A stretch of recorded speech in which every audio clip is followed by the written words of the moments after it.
Cape Town is set to collide with the freshwater crisis in 2013, but there are more than 15 sweetwater springs still bubbling out of the ground and going to waste in the city. Daar word ook gesê dat Kaapstad nooit sonder die bestaan van die fonteine gevestig sou word nie. Saam met die natuurlike afloop van Tafelberg vorm die fonteine 'n indrukwekkende tweeledige waterstelsel wat na 'n belovende oplossing lyk vir Kaapstad se varswaterkrisis. The organisation Reclaim Camissa is wanting to once again harness the water and its latent hydropower to reinstate Cape Town's city heritage.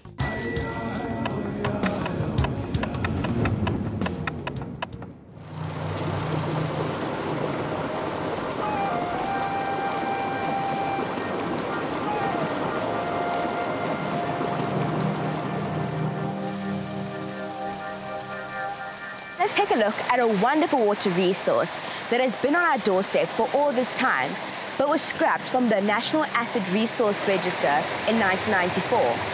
We will join Dominic Wilhelm to find out more about the Reclaim Camissa Project, Kamissa being the original name given to the Cape Town CBD by the Khoi farmers. Kamissa meaning the place of sweet waters. Did you know that more than 15 ancient springs bubble beneath the city of Cape Town? Simultaneously, one of the greatest wastages and potential sources of natural fresh water in Cape Town. It is a fact that without these springs, the mother city would never have been established.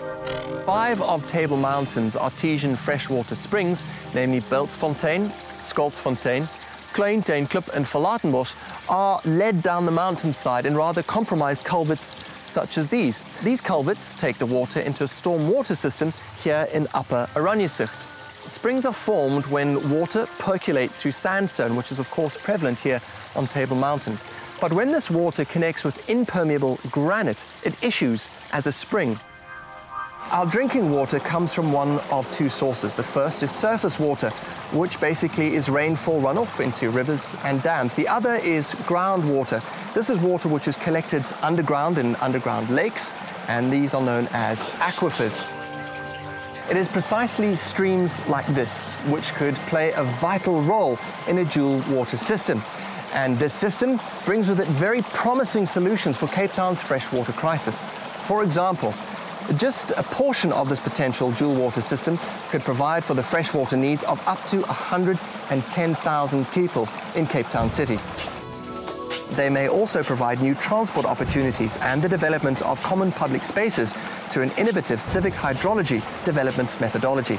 One of the other benefits of a well-managed dual water system is that you can harness the power of stormwater, and this power would be generated through the reinstatement of mills. This power could be used for irrigation and public lighting. Now, this is Platteklip Mill. It's the original structure, and it was revived during the Edwardian era as a semi-detached cottage. This shows the old steps that led up to the mill and the slot into which the water wheel would have fitted. During the early stages of settlement here in Cape Town, consumers were drinking untreated water.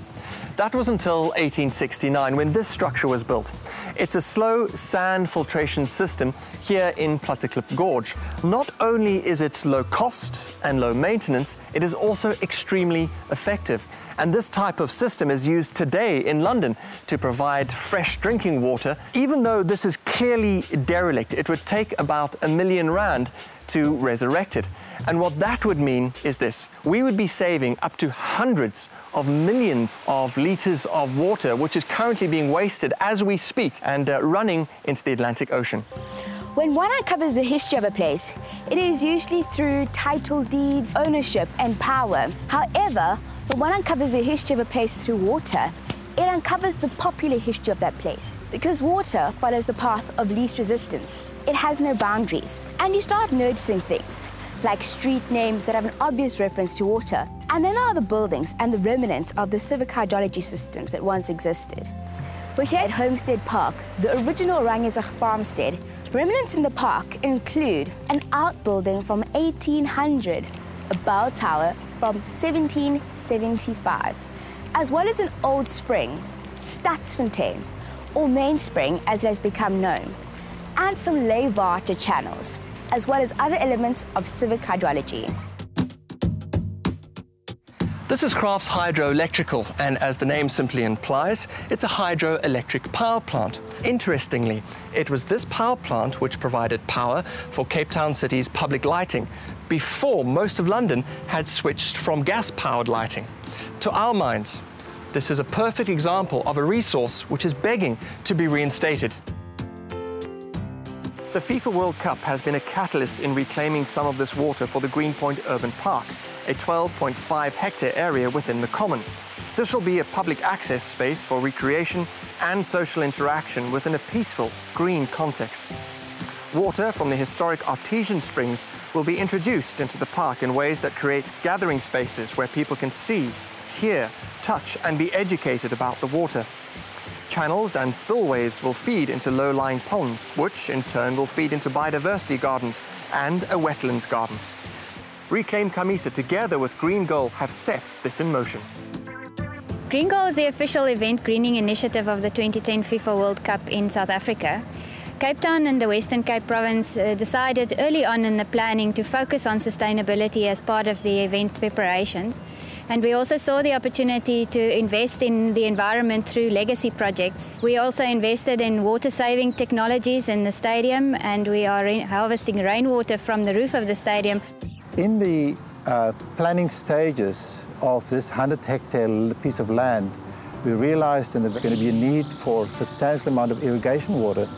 The discovery of the original water supply to the city, which is a number of mountain springs in Oranje's area, and that water at the moment is running into the ocean. So to find a way of capturing that water, to bring that water to the park, sounded like an ideal situation. This is going to be a water wheel that's going to be placed on top of the stonework behind me here. The idea of the water wheel is to really show people how electricity can be generated through water movement, which is the old traditional way or form of generating energy.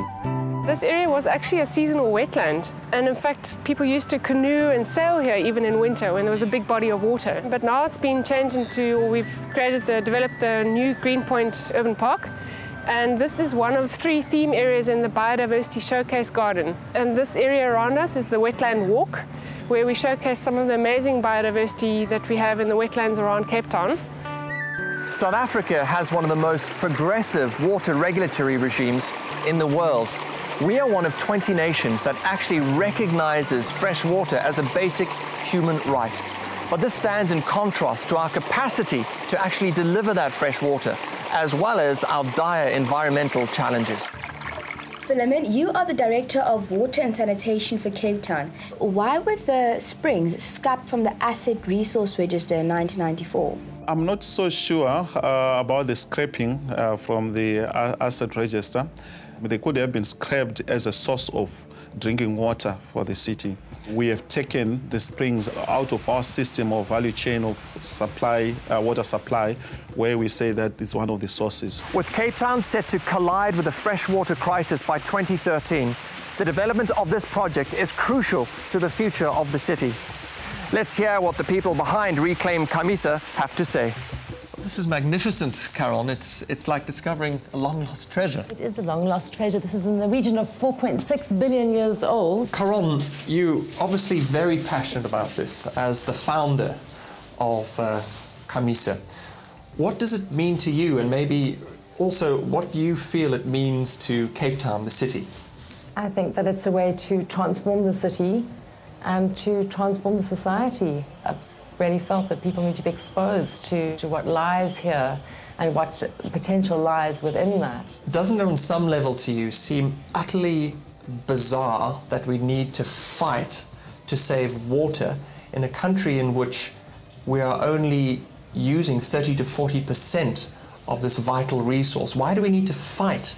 It's complete madness, but the water that was produced from this spring alone and 4 of the other springs was sustaining a population more than twice the size of the current population, and today we're wasting it. What's stopping Kamissa from moving forward?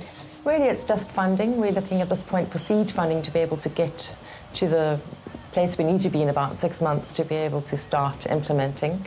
And at the moment we have a Facebook page which people can communicate with us through and through which we can put out information. And soon we'll be able to have a website up. We have loads of information to put up there that really does bind us as a nation and provide information in the broader sense for global application and for other people in other places to understand how one goes about reclaiming not only your water, but also your land and public space, and therefore your public identity. This is actually astonishing. The amount of water which is being wasted as we speak is simply staggering. This is our heritage. Faced with our challenges, some would say that this is actually criminal. We have in the studio with us the chairperson of the Board of Trustees of Reclaim Camissa and water expert, Prof. Anthony Turton. Why was this resource of clean water struck off the asset register back in '94? Because human beings are by nature arrogant, and in our arrogance we thought that we tamed all of our national water resources, and in the context of Kamissa particularly, the water was a little bit polluted, a little bit tainted, so it was sent down into the sewers of Cape Town, from where it was basically forgotten. And so now with the project to essentially reclaim this resource, you guys are really thinking quite deeply about the way that we interact with our water in the country. Yes, I believe that Reclaim Camissa works at a number of levels. And at the one level is a philosophical level. It actually defines the relationship between us, Homo sapiens, human beings, and the resource that sustains us, water. The very first development that happened in the country when European settlement happened in 1652 was in fact around Kamissa. So the story of South Africa as a country from 1652 until today, until 2010, is embodied in the, let's call it the institutional memory of that particular river. So initially the river was used to sustain gardening, food production, etc., used to replenish the ships that came into the harbour, and ultimately it came, developed to a point where Cape Town got its electricity from there. So we believe that by reclaiming the civic hydrology, we can tell the story of our national development as it relates to water, but we can learn from the past and project into the future. And that's the important part of it. Being a fairly small river, it's my view that because we are a water-constrained national economy, we have to move towards a new future in which recycling becomes part and parcel of our ethic. And part of that transition from the way we used to do things to the way we're going to have to do things is the way we define ourselves within the context of your program of man and nature, humans and nature. And how do we transition from becoming consumers of a resource to becoming custodians of a resource? And if we look nationally, we have to recycle our total national water resource around about 1.7 times by the year 2035. So we're better to learn how to do that than in this very small, historically relevant, culturally significant little river, the Foster feed, now part of the Reclaim Camissa. A lot of what you're talking about is going to require a champion, I would imagine, at least at ministerial level, to actually drive it, to get that change of thinking. But what about just ordinary people on the street, or maybe small business owners, or even corporate CEOs? What can they be doing now to better manage our resources? Well, if they just become aware of the fact that we have to transition to this recycling economy. If you're a corporate, of course, you can adopt Kamissa. I can see a whole lots of corporate social responsibility type of initiatives, simply because it's such a bankable project in the sense that it is so steeped in history, and you've got so many developmental opportunities, from the reopening of canals to the landscaping of communities, all sorts of public open spaces. One of the springs that we've recently discovered happens to arise in one of the buildings of one of the corporates in Cape Town. So there's a lovely opportunity now to take what is a problem right now, a wet basement, to turn that into a public fountain or a public spring, reconnecting the public with this traditional heritage of ours. So there are many, many opportunities, but really what it amounts to is us understanding that we need to change our relationship vis-a-vis the natural resources that sustain us, of which water is an important one, but not the only one. Prof, it's fascinating, but scary as well in realising that we're going to have to completely change our thinking in the way that we interact with this resource. But thank you very much for the time. It's certainly food for thought. Pleasure. Pleasure indeed.